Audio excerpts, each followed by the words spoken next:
اعوذ باللہ من الشیطان الرجیم بسم اللہ الرحمن الرحیم۔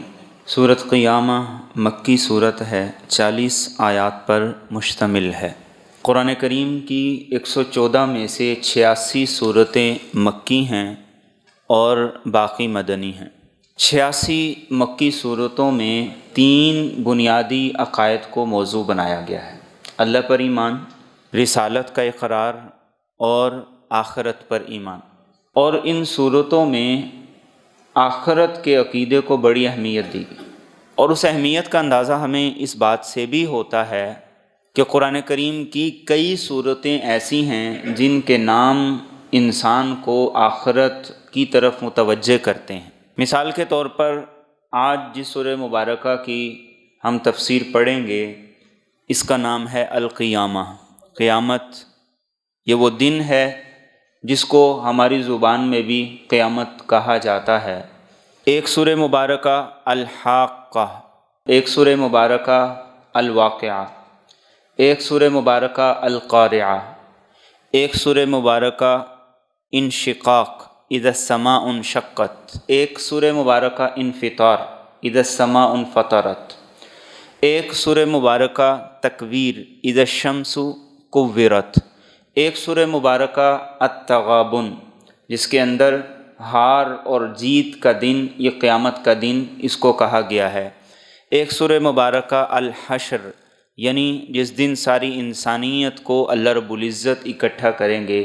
یعنی یہ وہ صورتیں ہیں کہ جن صورتوں کے نام اللہ رب العزت نے قیامت کی نسبت سے رکھے ہیں، اور اس میں اس بات کی طرف اشارہ ہے کہ عقیدہ آخرت انسان کے عقائد میں ریڑھ کی ہڈی کی حیثیت رکھتا ہے۔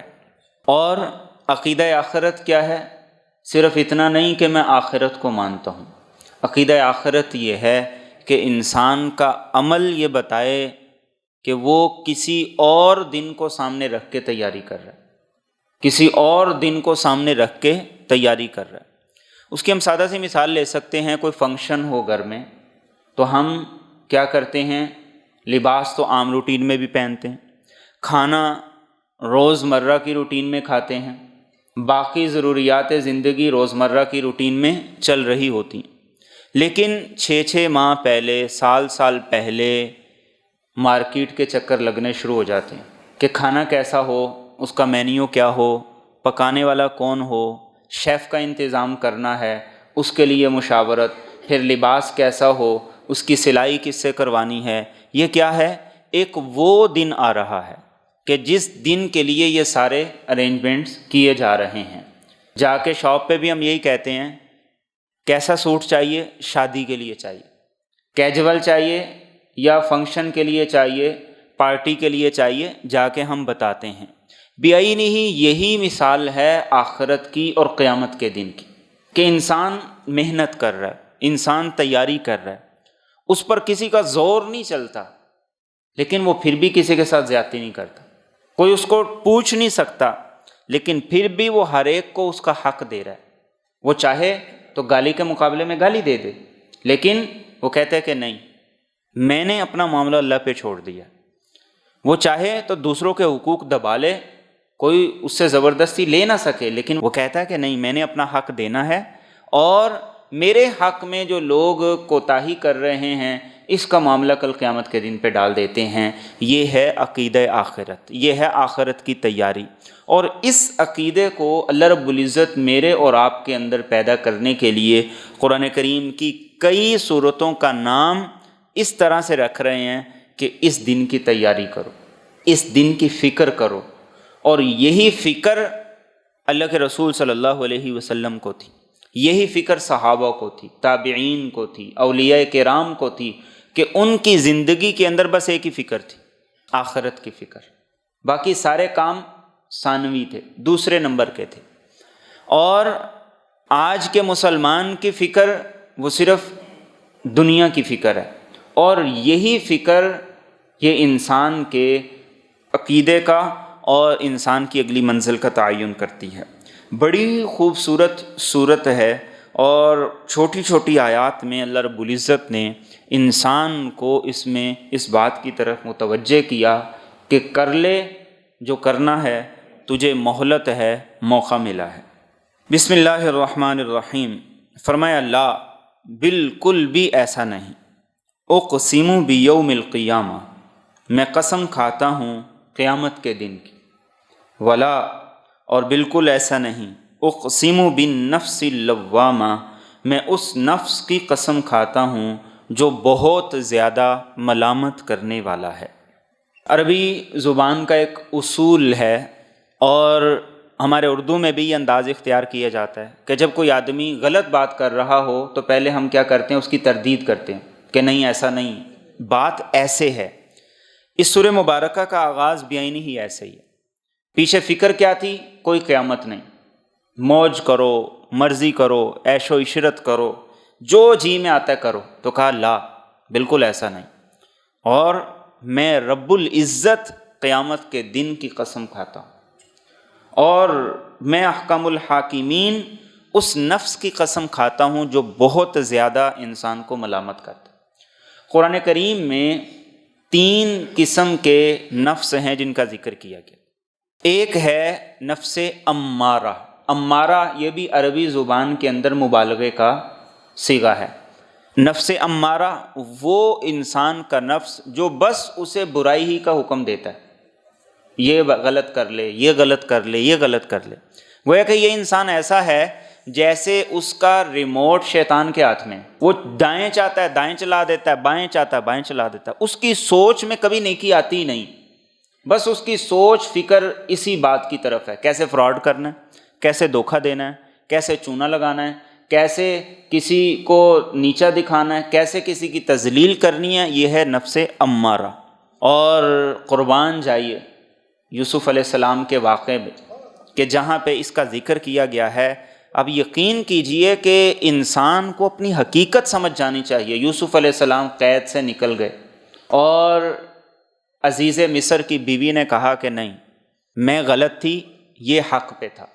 اب یوسف علیہ السلام قید سے نکلے ہیں، اور قید سے نکل کر کیا کہتے ہیں؟ وما ابرئ نفسی، آج بھی میں یہ نہیں کہتا میں بڑا پاک باز ہوں، ان النفس لامارۃ بالسوء الا ما رحم ربی، نفس تو انسان کا بیڑا غرق کر کے رکھ دیتا ہے سوائے اس کے جس پہ اللہ رحم کرتے۔ یوسف علیہ السلام جیسا شخص یہ کہے کہ نفس تو انسان کا بیڑا غرق کر دیتا، کہیں کا نہیں چھوڑتا، الا ما رحم ربی۔ تو یہ ایک ہے نفس امارہ۔ ایک ہے دوسرے نمبر پہ نفس لوامہ۔ لوامہ کا لفظ ہے لوم سے، اردو میں ہم لفظ بولتے ہیں ملامت۔ یہ وہ نفس ہے جو انسان کو برائی کرنے پہ ملامت کرتا ہے۔ پہلی سٹیج کیا ہوتی ہے کہ انسان کا نفس جو نفس امارہ اسے کہتا ہے یہ کر، یہ کر، یہ کر، وہ برائی انسان کرتا ہے کرتا ہے کرتا ہے کرتا ہے، لیکن جب برائی کر چکتا ہے، اس سے فارغ ہو جاتا ہے، تو پھر وہ کہتا ہے کہ یہ کیوں کیا۔ اور اسی کو ہم سادہ لفظوں میں کہہ سکتے ہیں انسان کا ضمیر۔ انسان کا ضمیر اس کو کہتا ہے کہ تجھے یہ نہیں کرنا چاہیے تھا۔ اور ایسا ہر انسان کے اندر ہوتا ہے، کبھی فی الفور، کبھی کچھ ٹھہر کے، کبھی سالوں بعد انسان کو احساس ہوتا ہے کہ فلاں موقع پہ جو میں نے رویہ اختیار کیا تھا یا جو میں نے فیصلہ کیا تھا وہ ٹھیک نہیں تھا، مجھے ایسا نہیں کرنا چاہیے تھا۔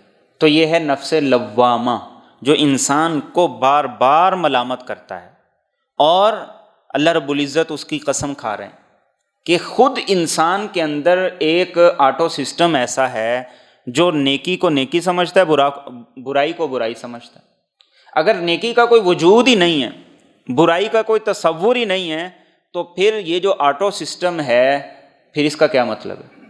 تو اللہ فرماتے ہیں اس نفس کی قسم جو انسان کو بار بار ملامت کرتا ہے۔ ایک تیسرا نفس ہوتا ہے جس کو سورۃ فجر کے اندر کہا گیا یا ایتھا النفس المطمئنہ۔ یہ نفس مطمئنہ وہ ہوتا ہے کہ جو ہر معاملے میں اللہ کی رضا پہ راضی، ہر معاملے میں اللہ کی رضا پہ راضی، وہ کسی بھی معاملے میں اپنی ذات کو آگے آنے ہی نہیں دیتا، وہ کسی بھی معاملے میں خود کی سوچتا ہی نہیں ہے، وہ کسی بھی معاملے میں رب کے فیصلے پہ یہ نہیں سوچتا کہ اگر ایسا ہو جاتا تو مجھے زیادہ اچھا تھا، میں اس میں زیادہ کمفرٹیبل تھا، بلکہ وہ یہ سوچتا ہے کہ بس جو ہے نا یہی سب سے اچھا ہے۔ ایک مشہور کہاوت ہے جدر مولا ادھر شاہ دولا، یہ مشہور کہاوت ہے ہمارے ہاں۔ اور اس کے پس منظر میں جو واقعہ بیان کیا جاتا ہے وہ یہ بیان کیا جاتا ہے کہ ایک اللہ والے تھے، مجذوب تھے، ان کے علاقے کے اندر نہر کا بند ٹوٹ گیا، تو لوگوں نے شور مچایا کہ چلو کدالیں لے لو اور جا کر اس بند کو بند کریں، روکیں، ورنہ فصلیں تباہ ہو جائیں گی، کھیت تباہ ہو جائیں گے، ہمارا علاقہ بستی اجڑ جائے گی۔ تو سارے کے سارے لوگ وہ مٹی لے لے کر اس بند کو بند کرنے کے لیے کوشش کر رہے ہیں اور اس کو جوڑ رہے ہیں کہ پانی آنا بند ہو جائے۔ اور ان کو لوگوں نے کہا کہ تم بھی کچھ کرو، آرام سے بیٹھے ہوئے ہو۔ انہوں نے کدال لی تو جہاں لوگ مٹی ڈال رہے تھے وہاں سے کھودنا شروع کر دیا، چونکہ وہ کیفیت ایک ایسی تھی جس کو صوفیاء کی اور اولیاء کی اصطلاح میں کہا جاتا ہے، غلبہ حال ایسا تھا کہ لوگوں نے کہا یہ کیا، ہم کہہ رہے ہیں مٹی ڈالو، پانی کو روکو، تم کھود رہے ہو۔ تو انہوں نے کہا جس طرف میرے مولا کی رضا ہے میں بھی پھر اسی طرف راضی ہوں۔ اور اس کی خوبصورت ترین مثال اللہ کے رسول صلی اللہ علیہ وسلم کی حیات طیبہ کا وہ مشکل ترین دن طائف سے واپسی، طبیعت نہ ڈال ہے اور آپ کا بدن مبارک لہو لہان ہے، جوتے پاؤں کے ساتھ چمٹ گئے ہیں اور ان کو اتارا نہیں جا رہا۔ اس موقع پر آپ کی زبان کے کلمات کیا تھے کہ اللہ اگر تو مجھ سے ناراض نہیں ہے تو مجھے یہ بھی منظور ہے۔ ساری پوری حیات طیبہ میں میرے اور آپ کے نبی کی یہ شان ہے جس کو ہم لوگ بیان نہیں کرتے۔ اس شان کو بیان کرنے کی ضرورت ہے کہ میرے اور آپ کے نبی نے کسی ایک موقع پر سی بھی نہیں کی۔ اس شان کو نہیں ہم بیان کرتے۔ یہ آپ کی حیات طیبہ میں جو صبر تھا، جو اللہ کی رضا پر راضی رہنا تھا اور تسلیم و رضا کے جو پیکر تھے، آپ اس کی مثال نہیں ملتی پوری حیات طیبہ میں۔ آج ہم چھوٹی سی تکلیف آ جائے تو شور کر دیتے ہیں، واویلا مچا دیتے ہیں، میرے ساتھ یہ ہو گیا، میرے ساتھ وہ ہو گیا، اور میری قسمت پھوٹ گئی، میرا مقدر خراب ہو گیا، میرے ساتھ ہی ایسا کیوں ہوتا ہے۔ تو اللہ کہتے ہیں کہ مومن نے تو یہاں تک جانا ہے، یا ایتھا النفس المطمئنہ، مومن کی منزل وہ ہے کہ وہ اس مقام تک جائے کہ رب کے ہر فیصلے پر راضی، کہ ٹھیک ہے اس میں میرے لیے کوئی بہتری ہے، میں اسی کو قبول کرتا ہوں۔ تو اللہ یہاں پہ نفس لوامہ کی قسم کھا رہے ہیں کہ انسان کے اندر یہ جو ایک آٹو سسٹم ہے جو کہتا ہے کہ ٹھیک ہے اور جو کہتا ہے کہ یہ غلط ہے، اس کا مطلب یہ ہے کہ پھر انسان کو نیکی کا بدلہ ملنا چاہیے اور برا کرنے والوں کو برائی کی سزا ملنی چاہیے۔ آگے فرمائے ایحسب الانسان، کیا انسان یہ گمان کرتا ہے الن نجمع عظامہ، کہ ہم ہرگز اس کی ہڈیاں اکٹھی نہیں کریں گے؟ بلا، کیوں نہیں، قادرین، ہم قدرت رکھتے ہیں علی ان نسوی بنانا، کہ اس کے پور کو صحیح درست کر دے۔ عدی بن ربیعہ ایک کافر تھا، اللہ کے رسول صلی اللہ علیہ وسلم کے پاس ایک کھوپڑی لے آیا اور کہا کہ بھلا یہ بھی کبھی دوبارہ زندہ کی جائے گی، اس کو بھی دوبارہ اٹھایا جائے گا اور اسے دوبارہ صحیح سالم کر کے اٹھا کر زندہ کر کے پوچھا جائے گا، حساب ہوگا، سوال ہوگا، جواب ہوگا۔ تو قرآن کریم نے اس آیت کو نازل کیا، فرمایا انسان یہ سمجھتا ہے کہ ہم اس کی ہڈیوں کو جمع نہیں کریں گے۔ دو لفظ ہیں، ایک ہے عظام اور ایک ہے بنان۔ عظام ہے بڑی بڑی ہڈیاں، کوئی ڈھانچہ پڑا ہوا ہو اور اس ڈھانچے کی ہڈیاں بکھری ہوئی ہوں تو بڑی بڑی ہڈیاں تو بچے سے کہیں وہ بھی جوڑ دے گا۔ اللہ فرماتے ہیں تم صرف بڑی ہڈیوں کی بات نہ کرو، بلا قادرین علی ان نسوی بنانا، اللہ فرماتے ہیں کہ تمہارے فنگر پرنٹس کو بھی جیسے ہے ہم ویسے ہی بنائیں گے۔ پوری قدرت ہے ہمیں اس پہ۔ جس وقت قرآن کی آیات نازل ہوئی، کوئی تصور کر سکتا تھا کہ فنگر پرنٹس کا بھی ایک دور آئے گا؟ کوئی تصور کر سکتا تھا کہ جرائم کی تفشیش کے لیے انگلیوں کے نشانات کے ذریعے سے مجرم کو پہچانا جائے گا، پکڑا جائے گا؟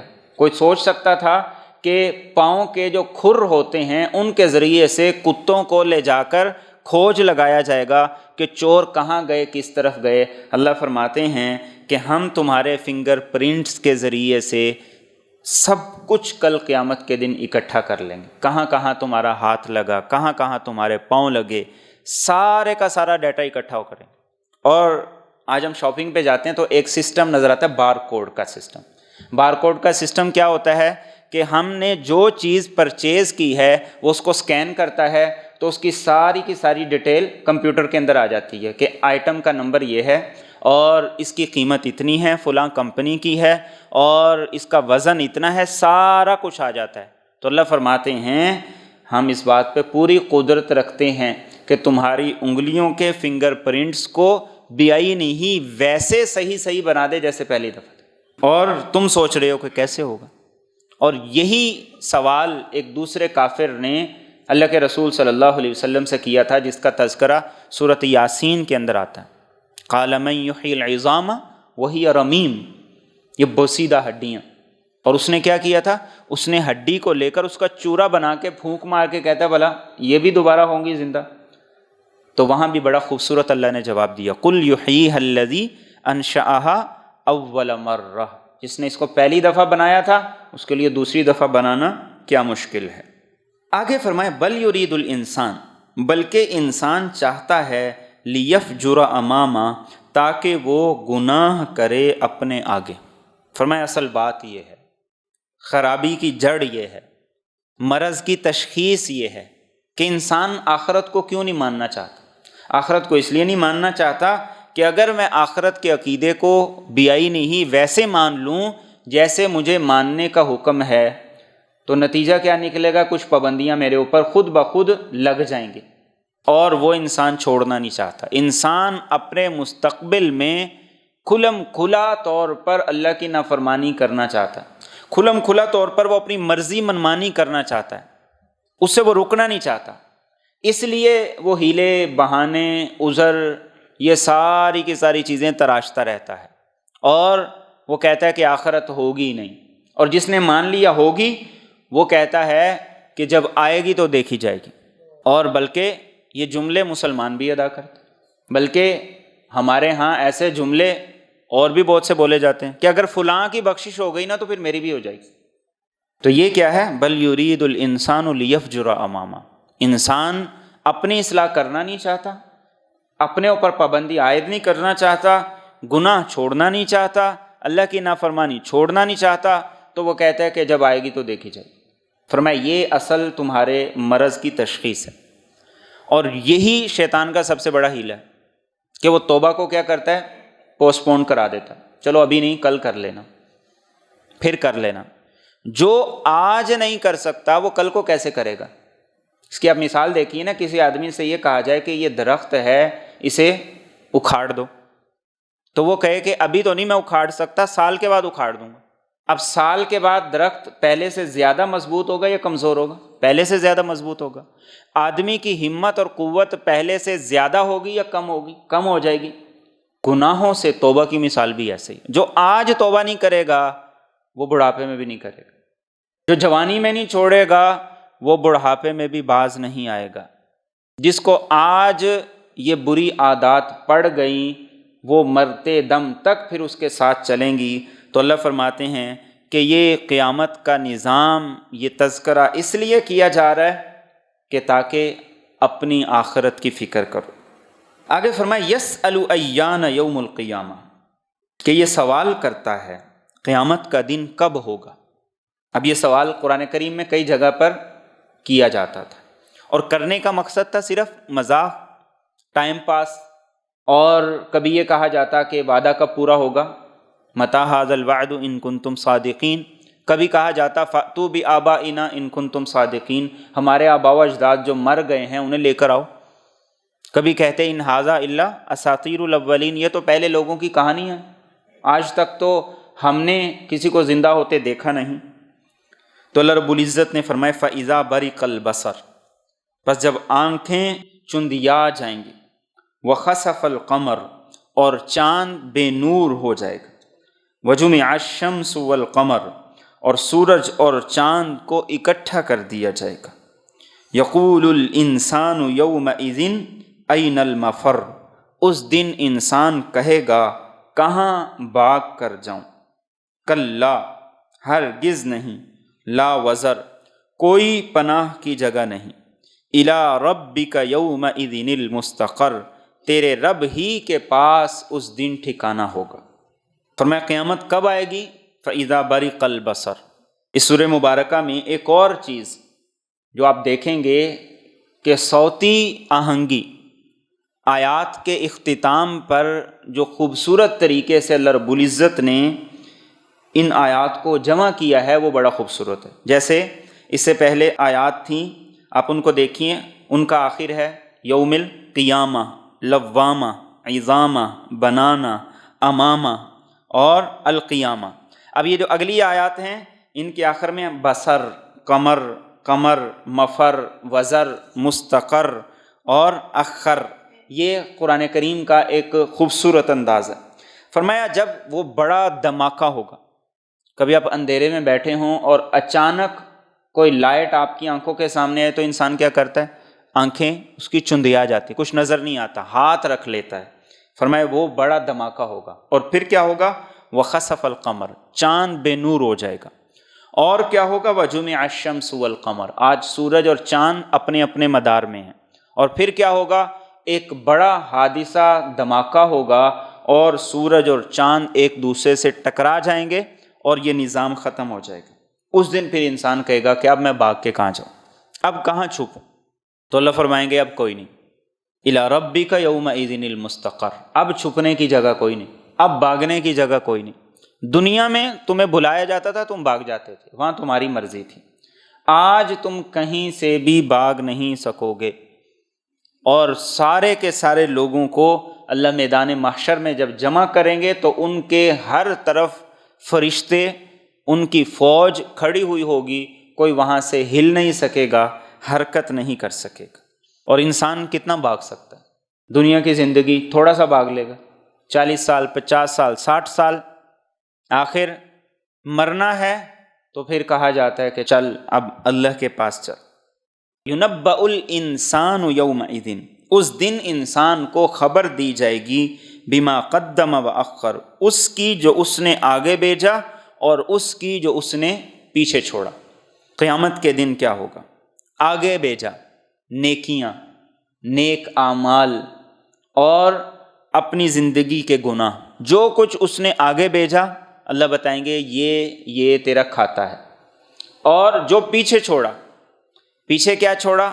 مال چھوڑا، اور پیچھے کیا چھوڑا؟ نیکیاں صدقہ جاریہ کی صورت میں، یا پیچھے کوئی ایسا ٹرینڈ چلا دیا، ایسا عمل کر دیا جس کی وجہ سے ایک گناہ کئی لوگوں تک پھیل گیا۔ فرمایا اللہ رب العزت انسان کو وہ سارے کا سارا بتا دیں گے، وہ سارے کا سارا اللہ رب العزت انسان کو بتا دیں گے۔ بما قدم وأخر، ایک مفہوم یہ ہے کہ اللہ رب العزت انسان کو بتائیں گے کہ تو نے زندگی کے پہلے حصے میں کیا کیا کیا اور زندگی کے پچھلے حصے میں کیا کیا کیا، پہلے کیا کام کیے زندگی کے حصے میں، جوانی کیسے گزاری، اور وأخر بڑھاپا کیسے گزارا۔ ایک مفہوم یہ ہے کہ اللہ رب العزت انسان کو بتائیں گے کہ فلاں تاریخ کو کیا کیا، پھر اس کے بعد کی تاریخوں میں کیا کیا، اس کے بعد کی تاریخوں میں پہلے سالوں میں کیا کیا، بعد کے سالوں میں کیا کیا۔ اور ایک مفہوم یہ ہے بما قدم وأخر، کہ کون سے کام اس نے کرنے تھے کر لیے، اور کون سے کام تھے جو اس نے کرنے تھے چھوڑ دیے، کون سی نیکیاں تھی جو کرنی تھی کر لی، اور کون سی گناہ ایسے تھے جو اس نے چھوڑنے تھے لیکن چھوڑے نہیں ہیں۔ یہ بما قدم وأخر میں یہ ساری کی ساری باتیں شامل ہیں، ہر چیز کا وہاں پر اللہ رب العزت اس کو بتا دیں گے۔ اور اگلی دو آیات وہ اس سے بھی زیادہ خوبصورت ہیں۔ فرمایا بل الانسان علی نفسہ بصیرہ، بلکہ انسان آپ اپنا گواہ ہے، ولو القا معاذیرا، اگرچہ عذر اور معذرت کرتا رہے۔ فرمایا تمہارا حساب وہ تم خود زیادہ اچھا کر سکتے۔ ایک چور کو ساری دنیا کہہ دے کہ تم بڑے ہی امانت دار ہو، تمہارے جیسا کوئی مان جنا ہی نہیں ہے، تو کیا اس کو نہیں پتا میں چور ہوں؟ ایک ظالم کو ساری دنیا کہہ دے کہ تم بڑے ہی عدل و انصاف کرنے والے ہو، کیا اس کو نہیں پتا؟ تو اللہ فرماتے ہیں انسان کو اپنا جتنا پتا ہے کسی کو بھی نہیں پتا۔ یہ الگ بات ہے کہ انسان بہانے بناتا رہے کہ یہ اس وجہ سے کر دیا، وہ اس وجہ سے کر دیا، اور اس موقع پر یہ ہو گیا تھا، فلاں موقع پر یہ ہو گیا تھا۔ فرمایا انسان جتنے مرضی بہانے بنائے لیکن یہ بہانے کل کسی کام نہیں آئیں گے۔ کسی کا کوئی عذر قابل قبول نہیں ہوگا، کوئی عذر نہیں ہوگا۔ حالات، مسائل، مشکلات، ان کے ساتھ پوری تاریخ میں کرنے والوں نے عمل کیا۔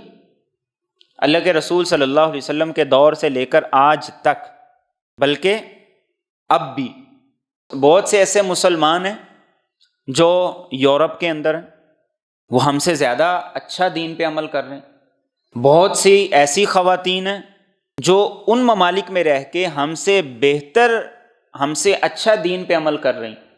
تو فرمایا عذر بہانہ کوئی نہیں چلے گا، اور قیامت کے دن اللہ رب العزت انسان سے یہی کہیں گے اقرأ کتابک کفا بنفسک اليوم علیک حسیبا، یہ تیرا کھاتا تیرے سامنے ہے، پڑھ لے، آج تیرا حساب تیرے ہاتھ میں، آج تیرا حساب تیرے ہاتھ میں۔ وہاں کیسے انسان انکار کرے گا یہ میں نے کیا ہی نہیں، یا یہ میں نے کیا تھا نیکی کا کام وہ چھوٹ گیا ہے۔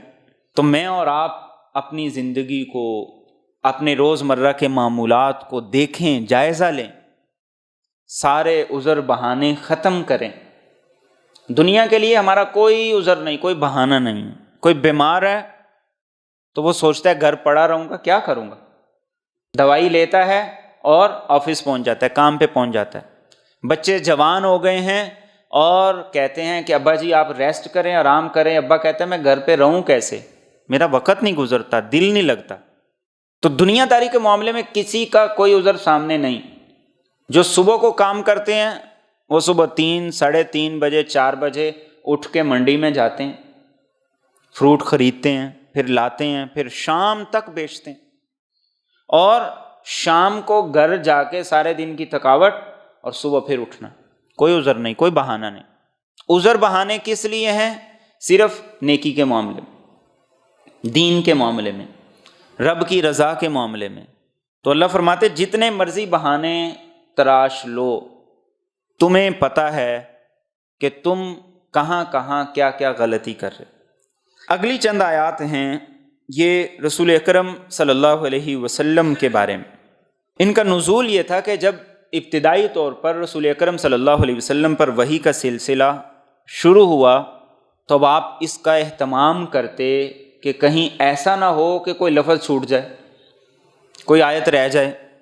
تو جبریل امین جب وحی آپ کو سناتے تو آپ کیا کرتے، اس کو ساتھ ساتھ پڑھتے تاکہ ساتھ ساتھ یاد ہو جائے۔ تو اللہ رب العزت نے ان آیات کے ذریعے سے آپ صلی اللہ علیہ وسلم کو تعلیم دی، چونکہ آپ کے معلم وہ صرف اور صرف اللہ رب العزت ہے۔ احادیث میں بھی آپ نے فرمایا ادبنی ربی، میرے رب نے مجھے ادب سکھایا۔ نبی کا دنیا کے اندر کوئی استاد نہیں ہوتا۔ تو اللہ رب العزت نے ان آیات سے رسول اکرم صلی اللہ علیہ وسلم کو تعلیم دی اور آپ کو سکھایا۔ فرمایا لا تحرک بہ لسانک، آپ اس وحی کے پڑھنے کے لیے اپنی زبان کو مت حرکت دیں، لتعجل بہ، تاکہ جلدی جلدی اس کو یاد کر لیں۔ ان علینا جمعہ وقرآنہ، یقیناً ہمارے ذمے ہے اس کا اکٹھا کرنا اور اس کا پڑھانا۔ فَإِذَا قَرَأْنَاهُ، پس جب ہم اسے پڑھیں، فَاتَّبِعْ قُرْآنَ، تو آپ اس کے پڑھنے کی پیروی کیجیے۔ ثُمَّ إِنَّ عَلَيْنَا بَيَانًا، پھر یقیناً ہمارے ذمے ہے اس کا بیان کرنا۔ یعنی یہ تعلیم دی گئی اور اس میں تعلیم کا ادب بھی بتایا گیا۔ تعلیم کا ادب کیا ہے کہ آپ یکسو ہو کر سنیں، اپنے آپ کو کسی اور کام میں نہ لگائیں۔ اس سے یہ بات بھی واضح ہو گئی کہ بہت سے لوگ درس کے دوران یا جمعے کے خطبے کے دوران وہ ساتھ سن رہے ہوتے ہیں، ساتھ تسبیح کر رہے ہوتے ہیں۔ تو تعلیم کا ادب اور سلیقہ کیا ہے کہ آپ سنیں، کس طریقے سے سنیں کہ سارے کا سارا آپ اپنے اندر لے لیں، ایک ایک لفظ پہ غور کر کے سنیں۔ صرف سننا مقصد نہیں، سیکھنا مقصد ہے۔ ہم سنتے ہیں، سیکھتے نہیں۔ سیکھنا کیا ہے کہ آپ بعد میں کچھ بتا بھی سکیں کہ کیا میں نے سنا ہے، یہ ہے سیکھنا۔ ایک ہے سننا کہ آپ نے سن لیا اور اس سننے کے بعد آپ کو پتہ ہی نہیں آپ نے کیا سنا۔ تو یہ رسول اکرم صلی اللہ علیہ وسلم کو تعلیم دی گئی کہ آپ کیا کیجئے، آپ صرف سنیں، زبان کو حرکت نہ دیجیے۔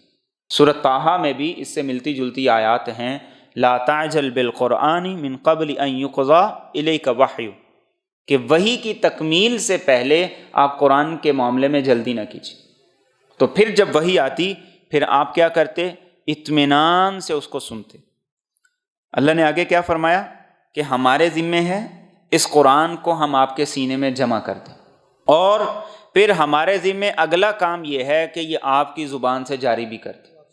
قرآن آپ کے سینے میں محفوظ کرنا ہماری ذمہ داری، اور آپ کی زبان سے جاری کرنا یہ ہماری ذمہ داری۔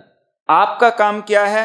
فَإِذَا قَرَأْنَاهُ فَاتَّبِعْ قُرْآنَهُ، وہی جبریل امین لے کے آتے تھے، لیکن اللہ نے اس کی نسبت اپنی طرف کی کہ جب ہم آپ کو پڑھ کے سناتے ہیں تو آپ بس غور سے، توجہ سے اس کو سنیں۔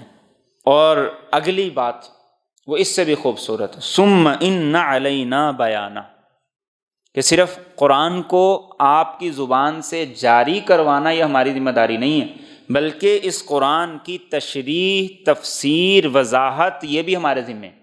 اب اس ایک جملے سے ان تمام کے تمام لوگوں کا قرآن کریم نے رد کر دیا جو یہ کہتے ہیں کہ صرف قرآن کافی ہے، حدیث کی ضرورت نہیں، جو یہ کہتے ہیں کہ حدیث تو 300 سال بعد لکھی گئی، جو یہ کہتے ہیں کہ ہمیں صرف قرآن سے قرآن کو سمجھنا ہے، باقی اس کے علاوہ ہمیں کسی چیز کی ضرورت نہیں۔ تو اللہ فرماتے ہیں کہ صرف قرآن نہیں، آپ نے قرآن کی تفسیر بھی کرنی ہے، اور وہ تفسیر قرآن کریم میں بہت سی آیات ایسی، بار بار نماز کا ذکر آتا ہے، آپ نماز کیسے پڑھیں گے؟ حج کا تذکرہ آتا ہے، آپ حج کیسے کریں گے؟ عمرے کا تذکرہ آتا ہے، آپ عمرہ کیسے کریں گے؟ زکوٰۃ کا ذکر ہے، آپ زکوٰۃ کیسے دیں گے؟ یہ بیان، یہ تفسیر، یہ وضاحت یہ رسول اکرم صلی اللہ علیہ وسلم کے فرامین سے، احادیث سے ہمیں ملتی، اور 1400 سال تک امت نے اسی طریقے سے اس نماز کو پڑھا، اس حدیث کو سمجھا، اور اسی طریقے سے تمام کے تمام اعمال، ارکان کو ادا کی۔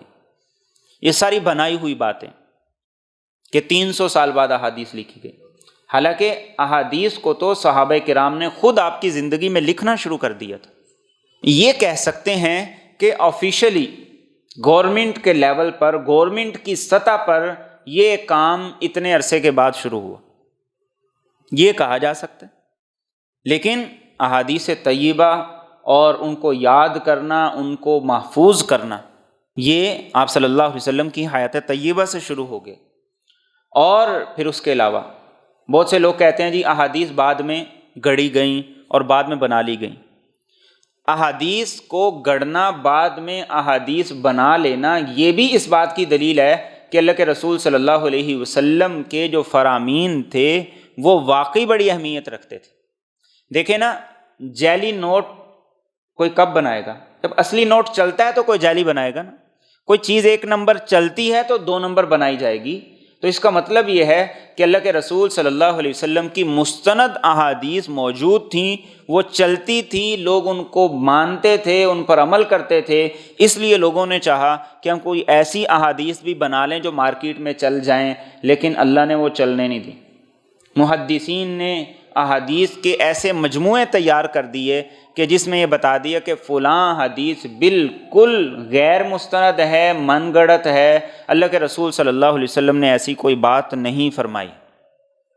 ایک آیت، اور وہ بھی مختصر سی، اس نے اللہ کے رسول صلی اللہ علیہ وسلم کی شان، آپ کی حدیث طیبہ اور آپ نے وحی کے ذریعے سے جتنی دین کی تشریح کی ہے اس کو سیکیور کر دی، اور قرآن کریم اس کا ادب بھی بتا دی کہ قرآن کریم کا ادب یہ ہے کہ جب پڑھا جائے تو خاموشی سے سنو۔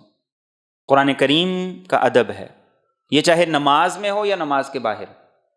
وَإِذَا قُرِئَ الْقُرْآنُ فَاسْتَمِعُوا لَهُ وَأَنصِتُوا، فرمایا جب بھی قرآن پڑھا جائے تو کیا کرو؟ فَاسْتَمِعُوا لَهُ۔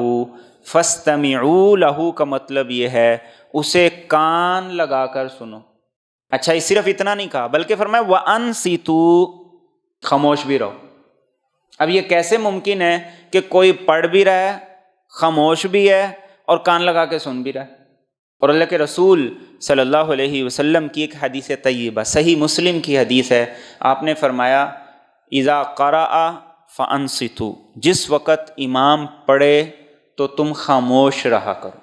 واضح حکم ہے اور صحیح مسلم کی حدیث ہے۔ اس کے علاوہ بہت سی احادیث ہیں۔ تو قرآن کریم کا ادب ہی یہ ہے کہ جب پڑھا جائے تو پھر اسے غور سے سنو، اسے توجہ کے ساتھ سنو۔ کلا بل تحبون العاجلہ، بلکہ تم اس دنیا کو پسند کرتے ہو، وتذرون الآخرہ، اور آخرت کو چھوڑ دیتے ہو۔ یہاں پر دنیا کے بارے میں لفظ استعمال کیا گیا العاجلہ۔ عاجلہ کا لفظ ہے عجلت سے، عجلت پسندی، جلد بازی۔ فرمایا چونکہ دنیا تمہارے سامنے ہے، بس اس کے فائدے پر تم اپنا سب کچھ قربان کر دیتے۔ آخرت چونکہ لیٹ ہے، بعد میں آنی ہے، اس کو تم چھوڑ دیتے، اور یہی تمام امراض کی جڑ ہے۔ اللہ کے رسول صلی اللہ علیہ وسلم نے فرمایا حب الدنیا رأس کل خطیئہ، ہر گناہ کی اساس اور جڑ یہ دنیا کی محبت۔ پورے ذخیرہ حدیث میں، پورے قرآن کریم میں کہیں ایک جگہ بھی اللہ رب العزت نے دنیا کی تعریف نہیں کی، ہمیشہ آخرت کی طرف انسان کو متوجہ کی۔ اور اس کا مقصد کیا ہے کہ اپنی ترجیحات میں دنیا کو ثانوی اور آخرت کو پہلے درجے پہ رکھو۔ اور دین کا مزاج ہرگز یہ نہیں ہے کہ دنیا داری نہ کرو، دین چاہتا ہے دنیا داری کرو، لیکن جو اس کا حق ہے وہ دے دو۔ دین کبھی بھی حق تلفی کی بات نہیں کرتا، کسی بھی صورت، کسی کی بھی۔ اللہ کے رسول صلی اللہ علیہ وسلم نے تو یہاں تک فرمایا ان لجسدک علیک حقا۔ آج جو تصور ہے واک کرنے کا، آج جو تصور ہے جم جوائن کرنے کا، آج جو تصور ہے دوڑ لگانے کا، اپنی باڈی بنانے کا، سکس پیک بنانے کا، اللہ کے رسول صلی اللہ علیہ وسلم نے کیا فرمایا؟ ان لجسدک علیک حقا، کہ تیرے جسم کا بھی تجھ پہ حق ہے، اس کو آرام پورا دو، اس کو خوراک پوری دو، دوا کی ضرورت ہے اس کو دوا دو، اس کی صحت کو قائم رکھنے کے لیے، برقرار رکھنے کے لیے جو کچھ ہو سکتا ہے وہ کرو۔ تو جو دین ہمارے جسم کا اتنا خیال کرتا ہے، وہ کیسے ممکن ہے کہ وہ باقی معاملات میں ہمیں کوتاہی کرنے دے؟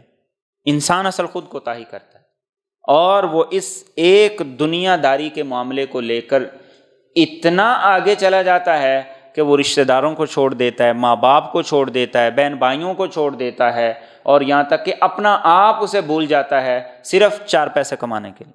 تو اللہ فرماتے ہیں اصل خرابی یہ ہے، تم کہتے ہو کہ سارے مزے دنیا میں لے لیں، تم کہتے ہو ساری خواہشات دنیا میں پوری کر لیں، جو کبھی پوری نہیں ہو سکتی۔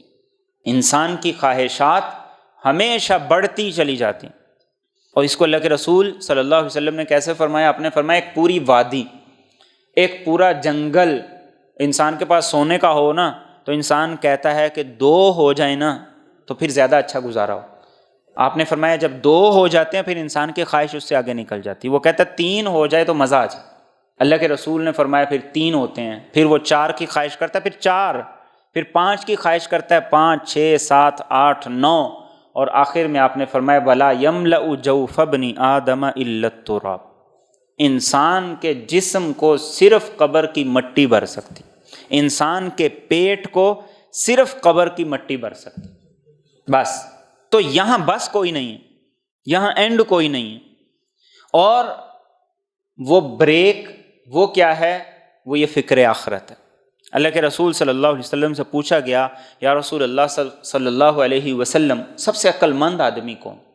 آپ نے فرمایا جو سب سے زیادہ موت کو یاد رکھتا ہے، موت کی تیاری میں لگتا ہے اور اس کے آنے سے پہلے اس کی فکر میں لگا رہتا ہے۔ آپ نے فرمایا یہ وہ لوگ ہیں جنہیں دنیا کی عزت بھی مل گئی، آخرت کی عزت بھی مل گئی۔ دنیا کی عزت بھی مل گئی، آخرت کی عزت بھی مل گئی۔ جو لوگوں کے ساتھ فراڈ کرتا ہے، جو زمینوں پہ ناجائز قبضے کرتا ہے، ظاہری طور پر وہ جتنا مرضی بڑا ڈان بن جائے، کیا لوگوں کی نظر میں اس کی کوئی عزت ہوتی؟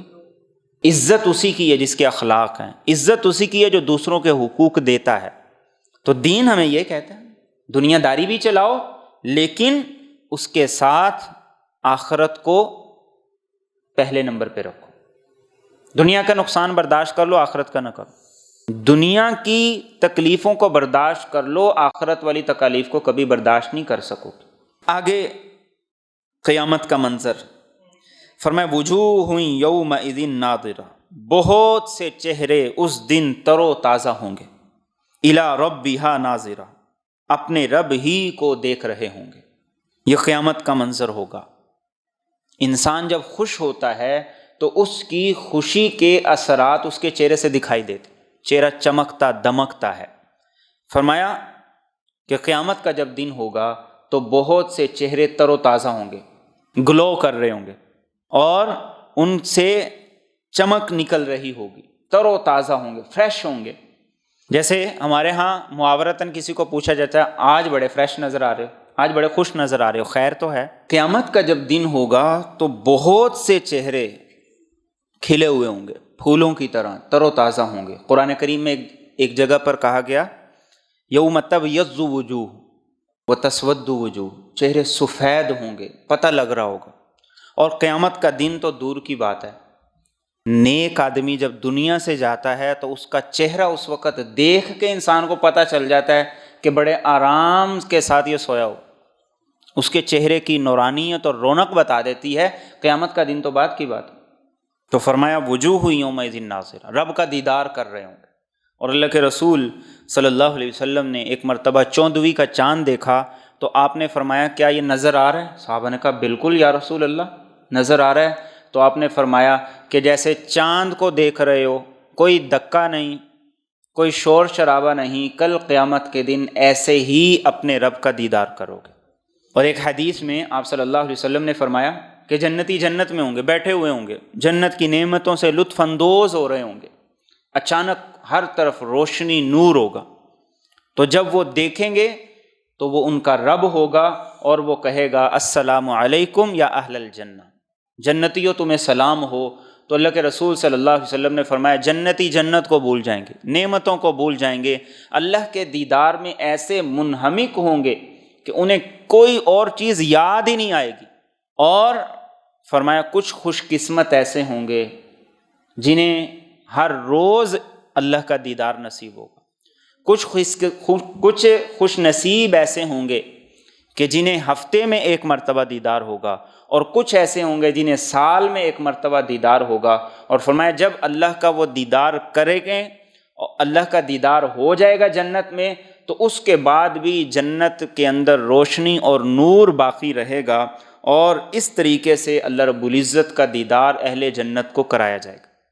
اور جو دیدار ہوگا ایک روایت کے اندر آتا ہے، قرآن کریم کی آیت ہے للذین احسنوا الحسنی وزیادہ، سورۃ یونس کی آیت ہے، نیکی کا بدلہ نیکی سے اور کچھ بونس بھی ملے گا۔ یہ بونس کیا ہوگا؟ اللہ کے رسول صلی اللہ علیہ وسلم نے فرمایا جنتی جنت میں ہوں گے، اللہ فرمائیں گے کچھ اور تو نہیں چاہیے؟ وہ کہیں گے باری تعالیٰ کیا چاہیے؟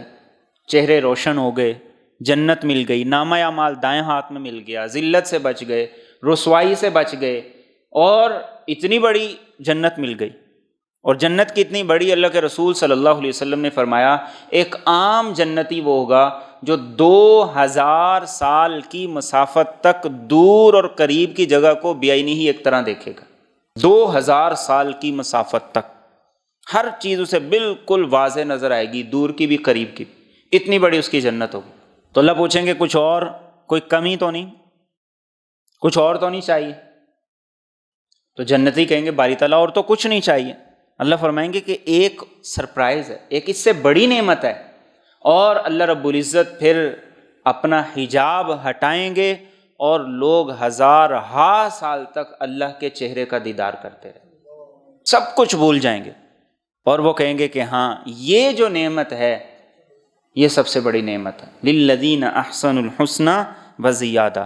اسی لیے اللہ کے رسول صلی اللہ علیہ وسلم کی دعائیں بڑی خوبصورت دعائیں، ایک ایک دعا ایسی ہے جو انسان کے دل میں اتر جاتی۔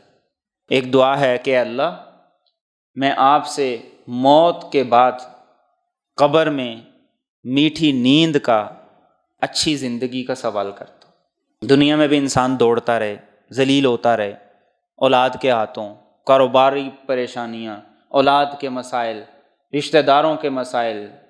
دنیا کوئی سوکھی تو نہیں ہے، آسان تو نہیں ہے، کہ آسان ہے؟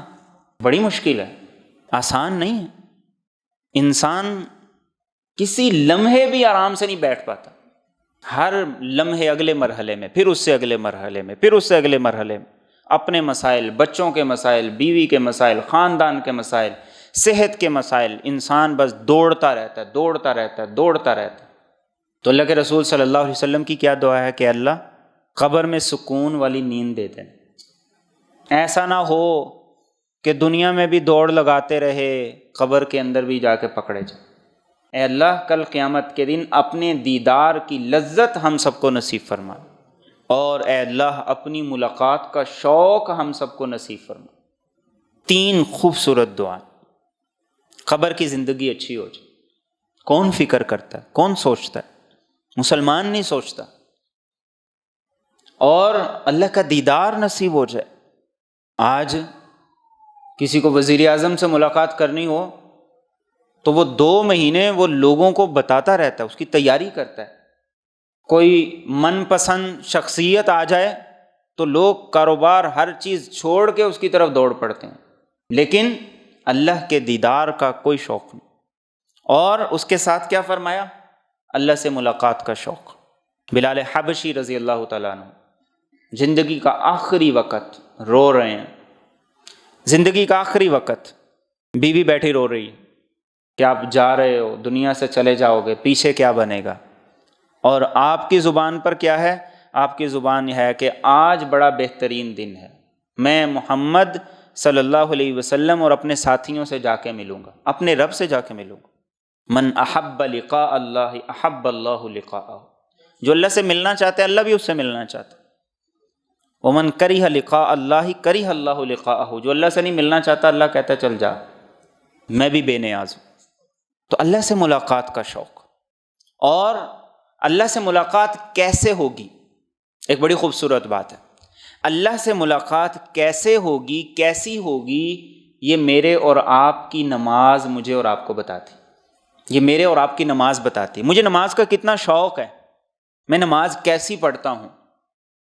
جتنی پرسکون نماز ہے، جتنا نماز کا شوق ہے، جتنی نماز کی دوڑ ہے، اتنا ہی زیادہ انسان کو اللہ کی ملاقات اسی طریقے سے، اسی کیفیت سے نصیب ہوگی۔ یہ نماز اللہ سے ملاقات کا ایک ذریعہ ہے، اسی لیے اسے کیا کہا گیا کہ یہ مومن کی معراج ہے۔ معراج کی تشبیہ کس کے ساتھ ہے؟ اس معراج مصطفیٰ کے ساتھ ہے، کہ یہ مومن کی معراج ہے، کہ وہ بیٹھا یہاں پہ ہے التحیات للہ والصلوات والطیبات، لیکن تصور وہ چل رہا ہے عرشوں کا، السلام علیک ایھا النبی ورحمۃ اللہ وبرکاتہ، تصور وہ ہے، یہ نماز ہے۔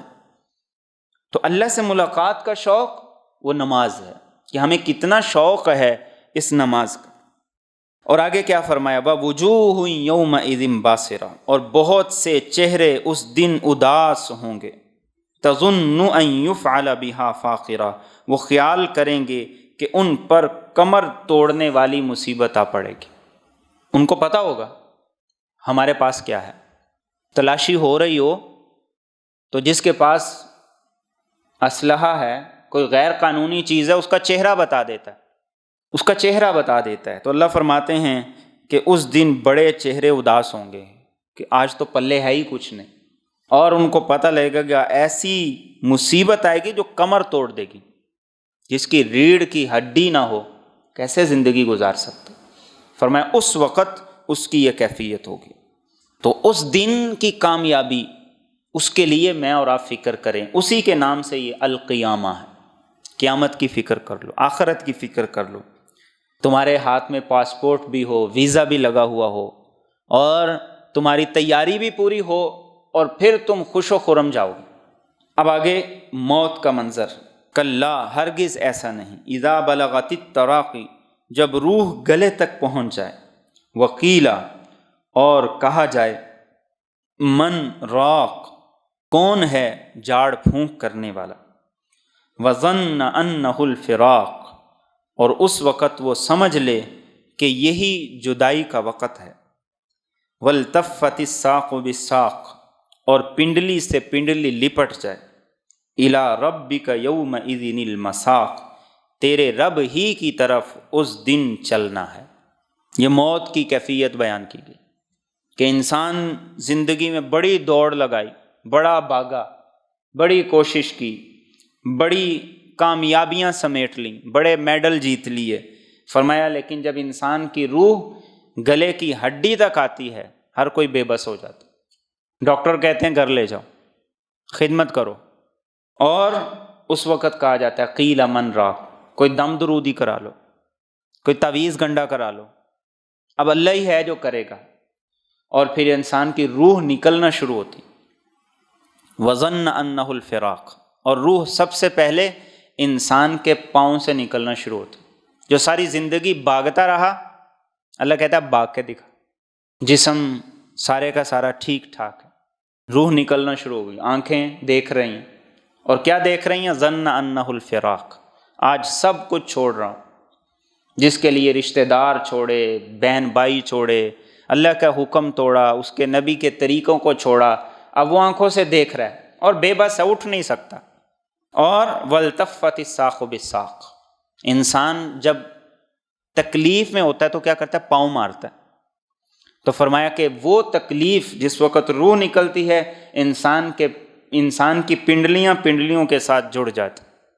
الی ربک یومئذ المساق، اللہ فرماتے ہیں آج اب تجھے صرف ربی کے پاس جانا، اب کہیں اور نہیں بھاگ سکتا۔ اور وہ بے بسی کا ایک منظر ہوتا ہے، اپنا محبوب گھر انسان چھوڑ رہا ہوتا ہے۔ اب وہ سارے اختیارات جو انسان کے پاس تھے، جس کو وہ کسی قیمت پر نہیں چھوڑنا چاہتا تھا، چاہے لاکھوں انسانوں کا حق پامال کر دے، چاہے لوگوں کو قتل کر دے، جو مرضی کر دے، آج وہ سب کچھ چھوٹتا نظر آ رہا۔ تو اس وقت انسان کو پتہ چلتا ہے کیا کمایا، اسی وقت پتہ چل جاتا کیا کمایا، کیسے روح نکلی۔ کیا یہ مشاہدے ہمارے سامنے نہیں ہیں؟ ہمارے بڑوں کے، ہمارے رشتہ داروں کے، کسی کی روح نکلنے کا مشاہدہ، کسی کی بڑی جلدی نکلتی ہے اور کسی کی بڑی مشکل سے نکلتی ہے۔ یہ کیا ہے؟ یہ اللہ دنیا میں دکھا رہے ہیں، کوئی بڑی آسانی کے ساتھ چلا گیا۔ تو اس وقت انسان بے بس ہوتا ہے۔ اللہ کہتے ہیں اب کہیں نہیں دوڑ سکتا، اب صرف رب کے پاس ہی جانا ہے، اب بتا کیا لے کر آیا ہے۔ اللہ کے رسول صلی اللہ علیہ وسلم نے ایک حدیث میں فرمایا کہ اللہ پوچھیں گے بندے سے کہ بتا کیا لایا، کبھی دائیں دیکھے گا کبھی بائیں دیکھے گا، پھر پوچھیں گے کیا لایا، کبھی دائیں دیکھے گا کبھی بائیں دیکھے گا، پھر کہے گا کہ اللہ جتنا مجھے ملا میں نے اس پہ محنت کی، کوشش کی، کھپایا، انویسٹ کیا، بہت زیادہ کر کے میں چھوڑا ہے۔ اللہ تعالیٰ سوال کریں گے لایا کیا ہے، پھر وہی کہے گا۔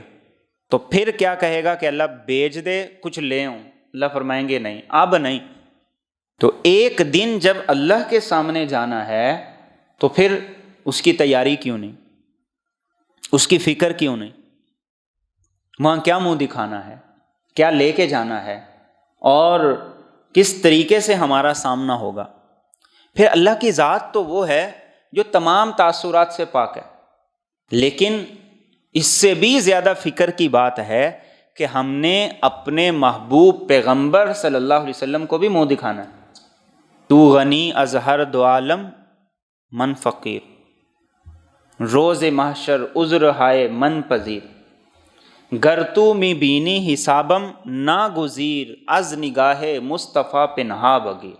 یہ علامہ اقبال کے اشعار تھے کہ اللہ قیامت کے دن اگر میرا حساب ضروری ہی ہے تو میرے عذر میری معذرت قبول کر، اور اگر میری معذرت قبول نہیں ہے تو میری ریکویسٹ یہ ہے کہ میرا حساب اللہ کے رسول صلی اللہ علیہ وسلم کے سامنے نہ کیا جائے، ان کے سامنے نہ میرا حساب کیا جائے۔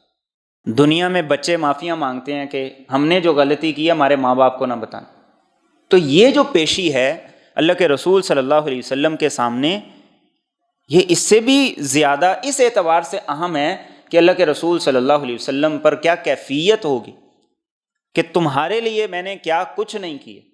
تو فرمایا اس دن اللہ کے سامنے جانا ہے۔ اور اگلی جو آیات ہیں، ان آیات کا پس منظر یہ کہ ایک مرتبہ ابو جہل اس نے اللہ کے رسول صلی اللہ علیہ وسلم کو پریشان کیا اور اس نے آپ کو ایذا دی۔ اللہ رب العزت نے اس موقع پر قرآن کریم کی آیات نازل کی۔ آپ صلی اللہ علیہ وسلم پر جب یہ قرآن کریم کی آیات نازل ہوئیں تو آپ نے اس کا ہاتھ پکڑا اور جھنجھوڑ کر یہ کہا اولا لک فاولا ثم اولا لک فاولا۔ یہ جو آیات ہیں، آیت نمبر 34 اور 35، تو وہ بگڑ گیا، وہ کہنے لگا کہ آپ مجھے دھمکیاں دے رہے ہیں، تم اور تمہارا رب مل کے میرا کچھ نہیں بگاڑ سکتے، اس وادی کا میں سردار ہوں، لوگ میری بات مانتے ہیں، سنتے ہیں۔ اور جب بدر کا دن ہوا تو اس نے کہا کہ آج بس ان کا آخری دن، آج کے بعد دین کا، اسلام کا اور محمد کا نام نہیں لیا جائے گا، لیکن سب کچھ اللہ نے پلٹ دی۔ اب یہاں پر اس کا تذکرہ ہے، فرمایا فلا صدق ولا صلی، تو نہ اس نے تصدیق کی اور نہ نماز پڑھی، ولکن کذب وتولی، لیکن اس نے جھٹلایا اور منہ پھیر لیا، ثم ذهب الی اہلہ یتمطی، پھر اپنے گھر والوں کے پاس اکڑتا ہوا چل دیا۔ 4 گناہ بتا دی۔ پہلا ہے صدق، تصدیق، ایمان ہی نہیں لایا۔ دوسرا ہے ایمان لے آیا تو سب سے پہلا تقاضا ہے نماز بھی نہیں پڑھی۔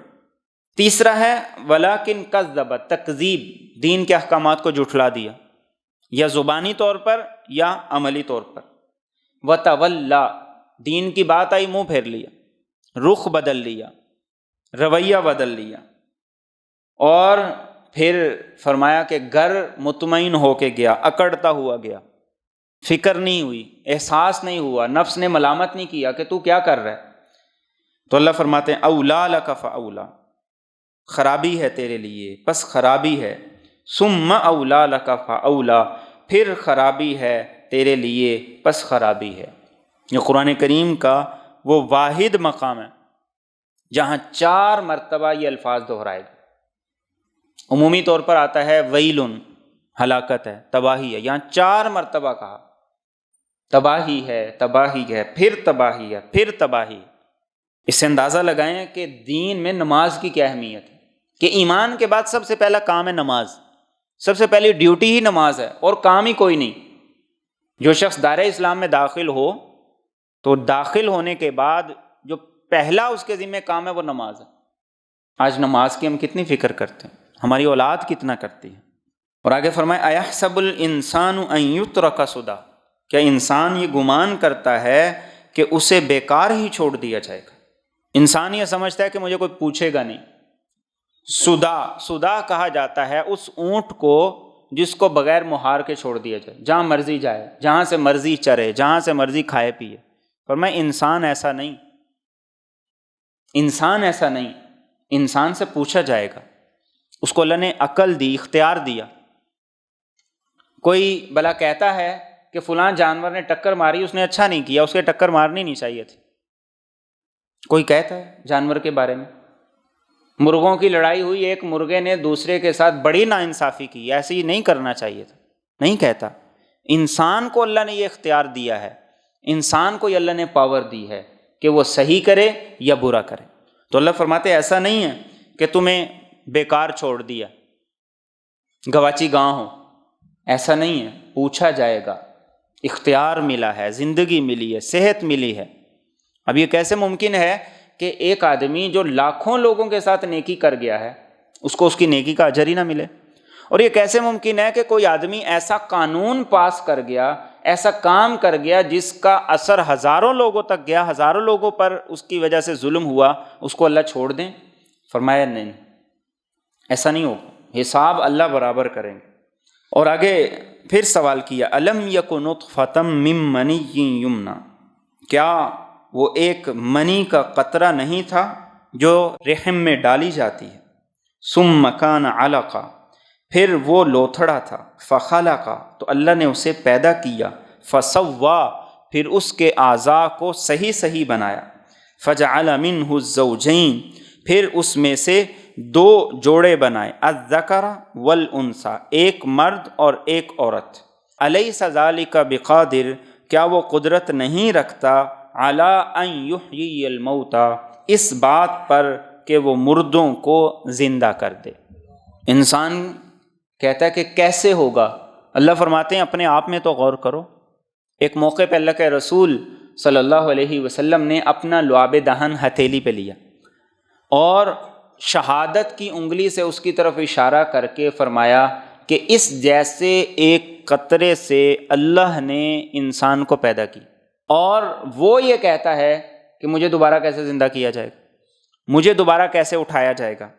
تو اللہ فرماتے ہیں اپنی تخلیق میں غور کرو، کچھ بھی نہیں تھے، کچھ بھی نہیں تھے، اس نے تمہیں عدم سے وجود دیا، صلاحیتیں دیں، مرد اور عورت بنایا، اور تم نے دنیا کو مسخر کر دیا، تھوڑی سی پاور ملی اور تم نے کہا کہ ہمیں کوئی پوچھ ہی نہیں سکتا، ہم کسی کو جواب دہی کوئی نہیں، ہم جیسے چاہیں کریں، ہماری بھی کوئی خواہش ہے، ہماری بھی کوئی مرضی ہے۔